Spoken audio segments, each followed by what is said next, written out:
చాలా మంది అంటారు ఆలయంలో డబ్బులు ఎందుకు ఇవ్వాలి, టికెట్ ఎందుకు కట్టాలి, ప్రసాదం ఎందుకు కొనుక్కోవాలి.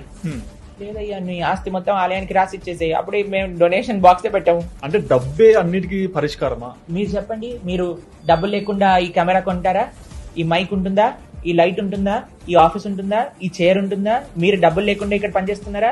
సినిమా థియేటర్కి వెళ్ళి 500 రూపాయలు 1000 రూపాయలు పెట్టి నీకు సినిమా చూడటంలో సిగ్గు లేనిది ఆలయంలోకి వచ్చి 100 రూపాయలు వేయడానికి నేను ఎందుకు వేయాలి టెంపుల్లో donation? What is right, what is wrong? Where you're spending లక్షల రూపాయలు అనవసరమైన ఒక చిన్న ఒక 100 minutes ఎంజాయ్మెంట్ కి you're willing to spend so much. కానీ ఒక ఆలయం ఒక కడుపుని నింపుతుంది, ఒక గోవుని సంరక్షిస్తుంది, ఒక భగవంతుడి యొక్క సేవ చేస్తుంది, సనాతన ధర్మాన్ని ముందుకు తీసుకొస్తుంది. ఒక ఆలయ వ్యవస్థ ద్వారా ఎంత మంచి జరుగుతుంది ప్రపంచానికి, అక్కడ ఇవ్వడానికి ఏడుస్తున్నారు కదా. How is that justified?